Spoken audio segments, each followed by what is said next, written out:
Jangan lupa like, comment, and subscribe channel YouTube TVRI Bengkulu dan nyalakan lonceng notifikasinya.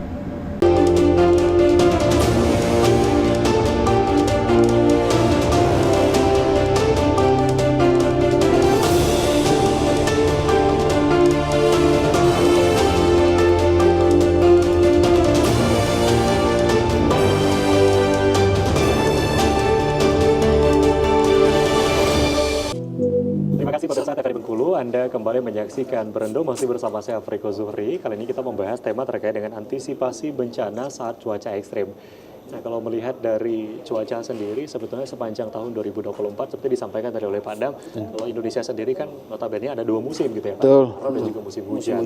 Kalau kemarau ini biasanya ada antisipasi adalah musim kebakaran gitu kebakaran karhutlah. Tapi kalau musim hujan ini ada longsor, banjir dan sebagainya.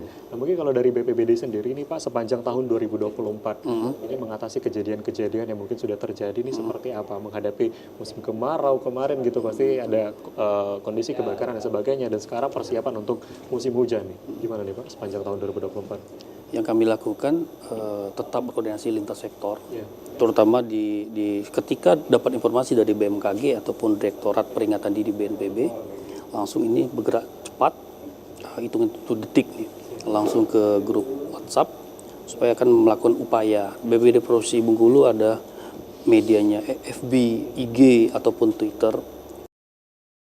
itu kita share langsung bentuk-bentuk kalau memang itu siaga apa yang harus dilakukan, waspada apa yang harus dilakukan. Nah, seperti kejadian di Bengkulu Utara, terus terlanjut jadi Lebong, BPBD Kabupaten Lebong sudah tahu ataupun Utara seluruh sudah tahu nih. SOP kita lintas sektor, bencana itu milik bersama dan harus dilakukan secara bersama. Artinya kewaspadaan dan personil juga nih. Personil harus ini, dan bentuk-bentuk himbauan. Betul tadi Pak Klos atau Pak Damani tadi menyampaikan bahwa kita himbau masyarakat. Kalau memang lagi cuaca ekstrim seperti hari ini tadi, siapa nyangka tadi ada pohon tumbang. Artinya kewaspadaan juga yang bisa ini kan diri kita sendiri. Nah, kita harapkan masyarakat tetap antisipasi, lihat kondisi. Kalau memang ini cuacanya cukup ekstrim, lebih baik kita tunda untuk kita keluar rumah atau menghindari kalau memang ini urgent ya kita hindari tempat-tempat yang pohon-pohon yang besar. Kenapa? Ini rentan sekali untuk tumbang.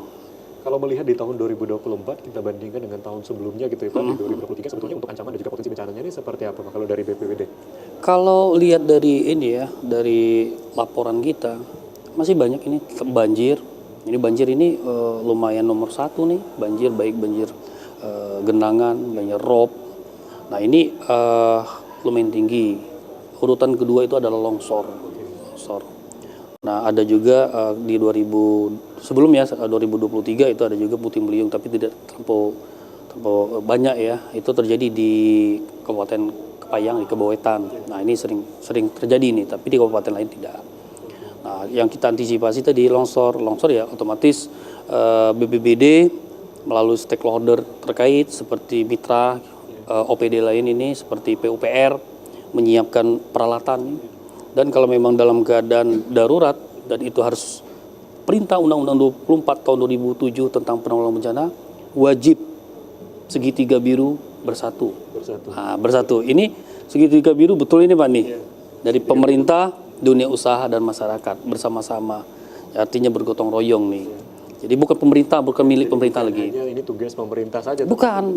Bersama gitu ya. Dan itu dijelaskan juga di PP ya, Peraturan Pemerintah Nomor 21 nih tentang penyelenggaraan penanggulangan bencana. Nah ini harus sama-sama nih. Alhamdulillah kalau kesini udah sangat bagus nih. Kita juga punya 8 klaster bencana. Nah, termasuk beliau ini di subklaster nih untuk terkait peringatan dini. Oke, baik. Nah, kalau dari Pak Dam sendiri nih hampir sama sebetulnya Pak, melihat dari tahun 2023 dan juga 2024 sebenarnya potensinya nih seperti apa gitu Pak? Untuk di tahun 2024 sendiri dibanding dengan tahun kemarin. Ya, jadi kalau cuaca itu sebetulnya maka dari awal kita seperti tadi saya sampaikan ini kan potensi La Nina-nya masih berpotensi sampai Februari, Maret, April. Nah, bisa kemungkinan sampai April itu masih hujan kita. Seperti itu. Nah, jadi kebalikannya nanti pada saat dia melemah maka akan muncul dia La Nina. El Nino. El Nino-nya. El Nino. Itu kering ya. Itu memasuki musim kemarau. Jadi ini dominan yang mana? Semakin panjang dia misalnya La Nina, maka kita akan semakin panjang hujannya. Demikian juga sebaliknya untuk kemarau. Tetapi tergantung daripada potensi besarannya.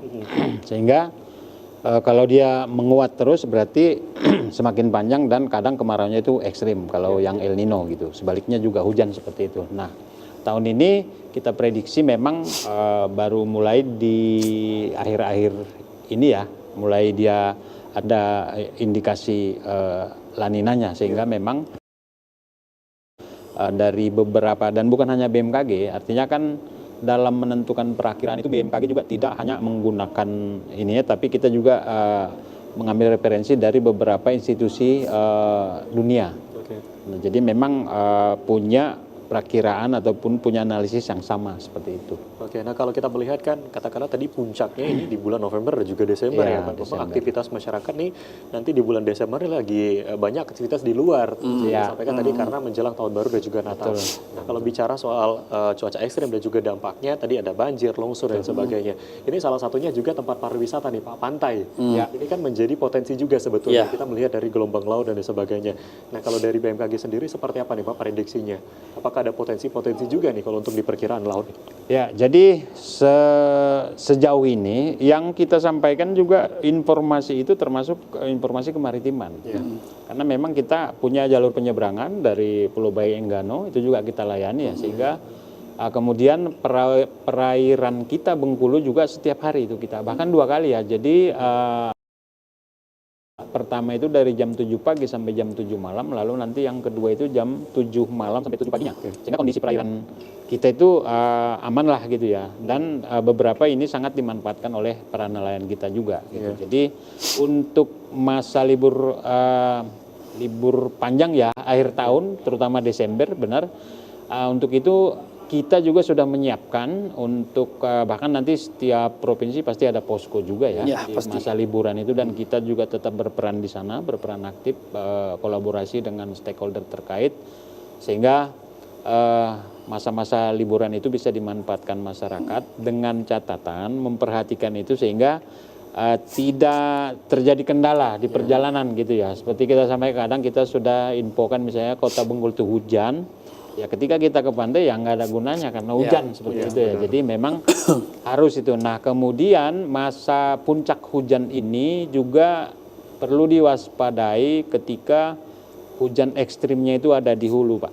Jadi kan dampak daripada hujan lebat atau cuaca ekstrim itu yang pertama adalah banjir, longsor, kemudian ada angin kencang termasuk petir.